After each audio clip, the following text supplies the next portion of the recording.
This episode picks up from our last episode, episode 91, The It Girl. If you haven't listened to that one yet, you may want to go back and listen to them in order. This story contains references to sexual violence and may not be appropriate for everyone. Please use discretion. For a brief time, it seemed like maybe this was going to be okay. And then, of course, he starts coming into her room at night and saying, "Tell me again what Stanford White did to you. Tell me."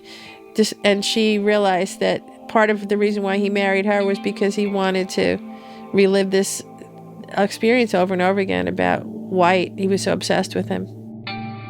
Harry Thaw was having Stanford White followed, and Stanford White knew he was being followed. Each man collected incriminating materials about the other. But the truth is, both men had committed rape against a minor, punishable by a minimum sentence of 10 years. If one were to come forward to accuse the other, he would potentially incriminate himself. It was a standoff. Harry Thaw encouraged Anthony Comstock and his Society for the Suppression of Vice to look closely at Stanford White's relationships with young chorus girls. Harry claimed that he personally had approached many mothers and warned them to keep their daughters away from Stanford White. It was becoming clear that his obsession with bringing down Stanford White wasn't just about protecting the virginity of young girls. We continue the story with Hofstra professor Paula Uruburu. Harry wanted to be, a member of the clubs that White had built and designed and was a member of, and because he had been sort of blackballed from all of them, he blamed White, for that, and New York City, Manhattan was White's town, So the second best thing he could do was to marry this woman who had such an intimate relationship with White, and then he could sort of keep feeding this obsession of his, which was so dark and so crazy. Because Stanford White had paid to have Evelyn's teeth fixed to make them perfect, Harry Thaw sent her back to a dentist to undo it and make them imperfect again.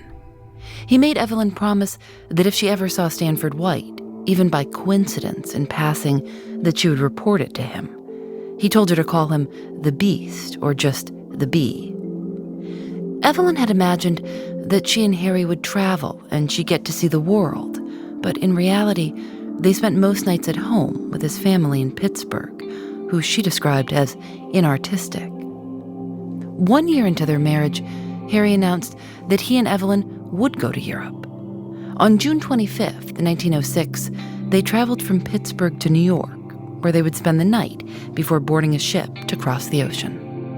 Harry says, "Oh, guess what? We're going to dinner tonight and we're going to the theater." He wanted to see a musical called Mademoiselle Champagne, which was showing at Madison Square Garden, Stanford White's Madison Square Garden.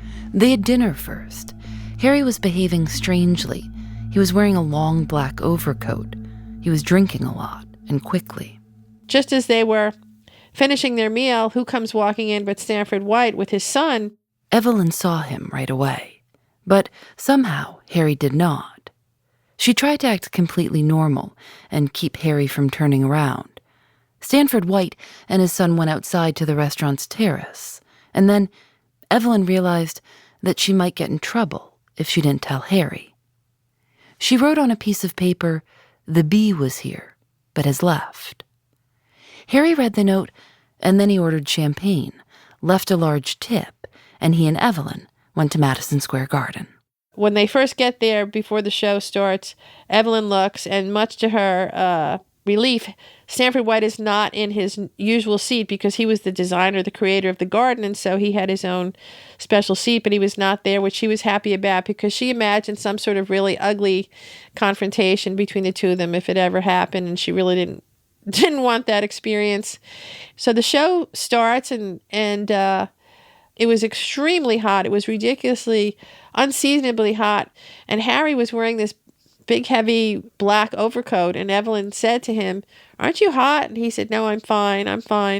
The show was almost over, and Stanford White's table was still empty. Suddenly, the elevator doors open in the garden, which is this beautiful rooftop theater, and suddenly, who gets out of the elevator but Stanford White? Some people in the audience applauded for him as he crossed the theater and took his seat near the stage. He was there to see a young chorus girl he had been pursuing. She was new to New York, and he described her as looking like a little peach. Evelyn asked Harry and their friends if they could leave. So Evelyn gets up, and she and the two friends and Harry ostensibly are walking towards the elevator when she turns and sees that Harry is not with her. She's trying to see where he could possibly be, and Harry was, a few hundred yards away, walked up to White and point blank shoots him from about a foot away. 3 bullets, one in the teeth, one behind his left eye, and one in the shoulder, in front of 900 people. He died instantly, in the building he designed and put on the map, in the middle of a song called I Could Love a Million Girls. People thought it was part of the show. Some members of the orchestra were confused and continued to play their instruments. Harry reportedly said, I did it because he ruined my wife. And a New York fireman actually stepped forward and asked him to give up the gun, which he did, and smiling, and was taken away then to the police station in the Tenderloin area. And Evelyn says, my God, Harry, what have you done? And he says, I've saved you. And I've saved the girls, the young women of New York. And Harry thought he was doing some sort of, he thought he was a knight in shining armor. The New York Tribune quoted a cab driver as saying, I always thought that fellow would be killed sooner or later, but I thought it would be a father that would do it, not a husband. I'm Phoebe Judge. This is Criminal.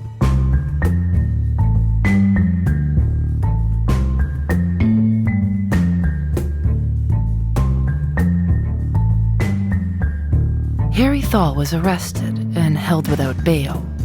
The district attorney told the New York Times, I have no hesitation in saying I never knew of a more deliberate murder. Evelyn was mostly described by the papers as just very pretty. One paper described her as looking like a baby deer. Another said her head, quote, sat on her faultless throat as a lily on its stem, and that her mouth was made of rumpled rose petals.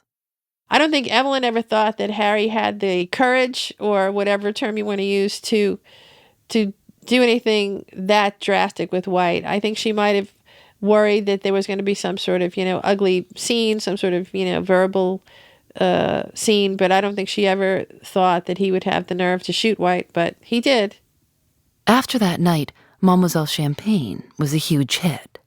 Not because people wanted to watch the show, which was apparently quite bad, but because they wanted to see the scene of the crime.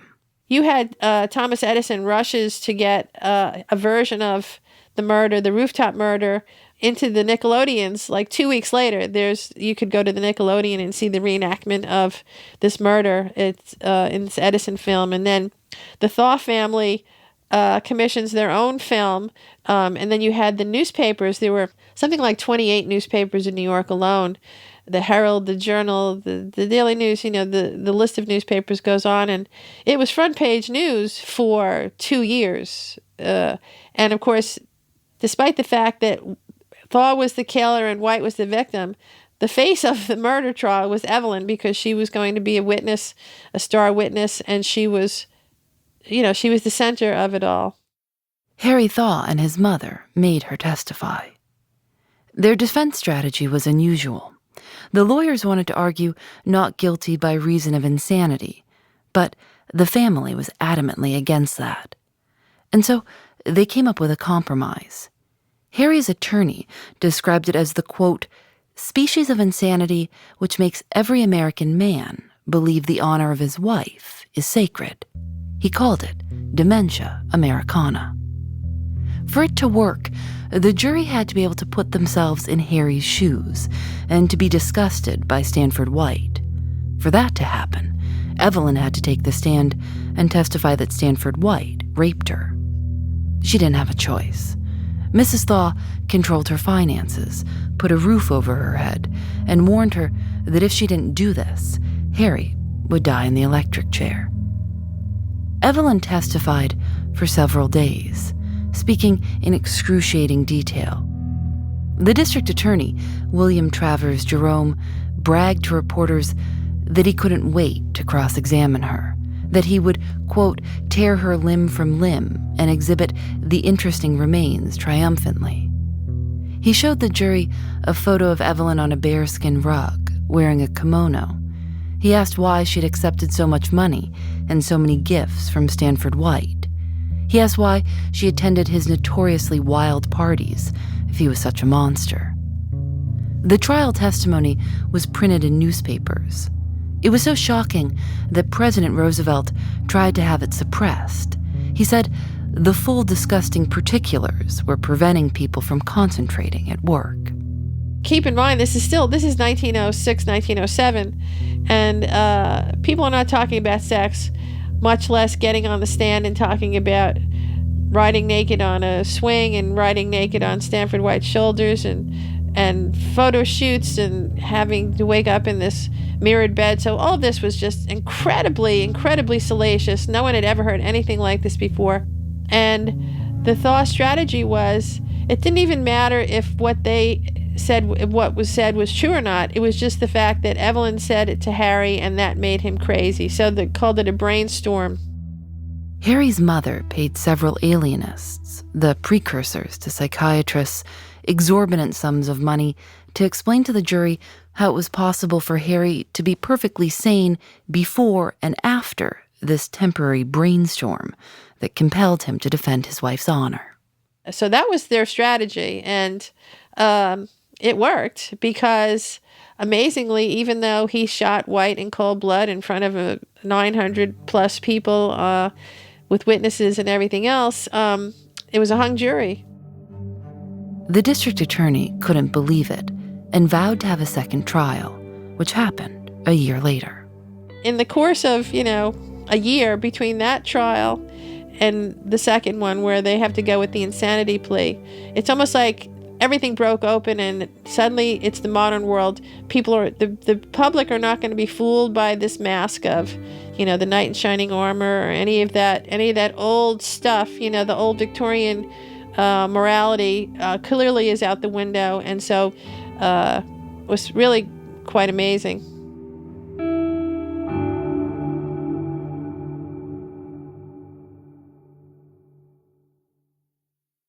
In the first trial, Harry Thaw's defense attorney had created a picture of Evelyn Nesbit being rescued from the predatory Stanford White by her honorable and doting husband, Harry Thaw, a story about chivalry, not murder.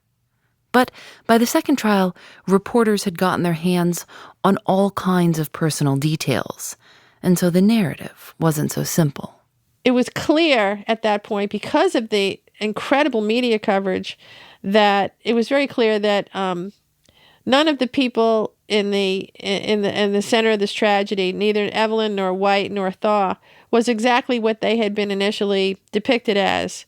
And as more and more details came out about the various relationships, and particularly about Harry's behavior, his defense attorneys approached Harry's mother and said, "Listen, unless you want your son to die in the electric chair, we're going to have to let us go with the insanity defense," because that was what the first lawyers wanted to do. And Mrs. Mother Thaw said, absolutely not.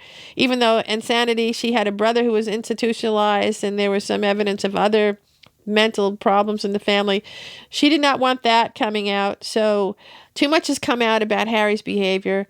If you don't let us go with this defense, he will go to the electric chair. And so they went with the insanity defense, and he was acquitted by reason of insanity and sent up to Matawan, to the state institution for the criminally insane in upstate New York. And that's how the second trial ended. While Harry was at Matawan, he paid people to follow Evelyn. His mother helped with this, collecting the reports about what she did and who she saw, and briefing Harry. In 1910, Evelyn got pregnant. She said the pregnancy was the result of a conjugal visit she'd had with Harry. He said that wasn't true. She wrote, "I'd been through flames to save the life of the man who has now repudiated me."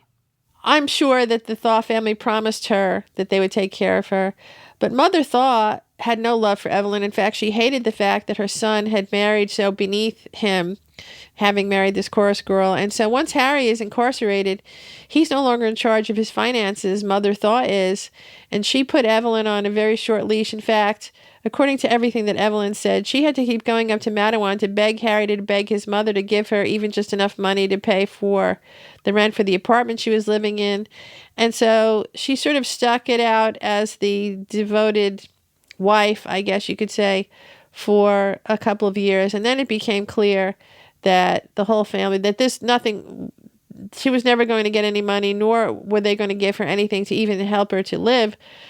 So Harry, in the meantime, is stuck in the insane asylum, who's ranting and raving about that he's not insane, and he's trying to figure out a way out of this. Evelyn began to testify against Harry at his sanity hearings, saying he was too dangerous to be let out. Harry filed for divorce. He was eventually released from Matawan, and in 1917, the New York Times reported that he'd been arrested again. This time for kidnapping and whipping a teenage boy nearly to death. Harry Thaw had groomed the boy for almost a year, writing him letters, promising him a job. And then one night, he rented a suite in a hotel in Philadelphia and all the rooms around it to make sure that no one could hear the boy shouting for help while he was beaten and whipped. The boy managed to escape and told his parents. Harry was sent to a Pennsylvania asylum. He was released 7 years later and continued to be accused of beating and whipping showgirls until he died.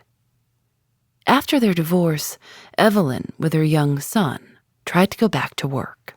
She now is looking at herself and her reputation in ruins.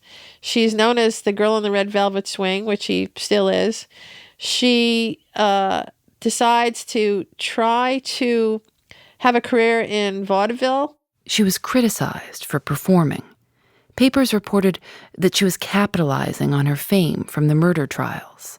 She performed in cabarets in Greenwich Village. She walked around with a pet boa constrictor named Baby.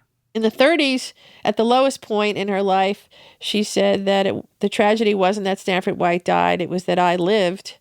But then, if you fast forward to the point where she becomes, in the 1955, she's the consultant for the film version of her life, The Girl on the Red Velvet Swing with Joan Collins. CinemaScope lays bare the most scandalous true-life love drama of the century. A story unique in the annals of crime and passion. So now she's sort of, again, resurrected and becomes the feature in Life magazine, and there's pictures of her posing with the Charles Dana Gibson image of her. So it's a really, really interesting, multifaceted story, and I think the legacy is it's the first really great true crime certainly of the 20th century. I mean, every decade has its crime of the century, but this was really the first modern one in terms of the media coverage, in terms of the press, in terms of what the rich and the powerful were doing behind closed doors, in terms of exploitation of the young girls and the just young people trying to work, coming into the city from the rural areas. I mean, it really covers every aspect of American culture and illuminated all the dark corners, and which sadly still exist. Nothing has changed in terms of the currencies of power that were in play then, in terms of the rich and the powerful, the people with money who can pay off people and keep their secrets. And so it's just a fascinating cultural moment, in addition to the fact that Evelyn herself was really the first, to me, she was the first modern woman. Evelyn Nesbit spent the rest of her life in California with her son and his family. And finally, after a life of being the muse for so many other artists, she became a working artist in her own right, a sculptor.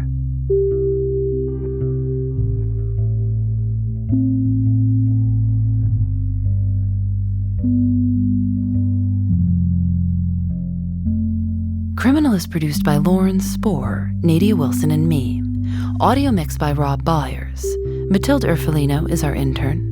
Julian Alexander makes original illustrations for each episode of Criminal. You can see them at thisiscriminal.com. where you can learn more about Evelyn Nesbit and Paula Uruburu's book, American Eve. And we've got some very rare photographs from Harry Thaw's trial there, a trial that was closed to cameras. But Boston Globe photographer E.E. Bond snuck a special camera into the courtroom. No one could see it because it was hidden in his vest and operated with a watch chain. Thanks to our friends at the Boston Public Library for allowing us to share them. You can find all of that at thisiscriminal.com. Criminal is recorded in the studios of North Carolina Public Radio, WUNC. We're a proud member of Radiotopia from PRX, a collection of the best podcasts around. Special thanks to AdZerk for providing their ad-serving platform to Radiotopia. I'm Phoebe Judge. This is Criminal.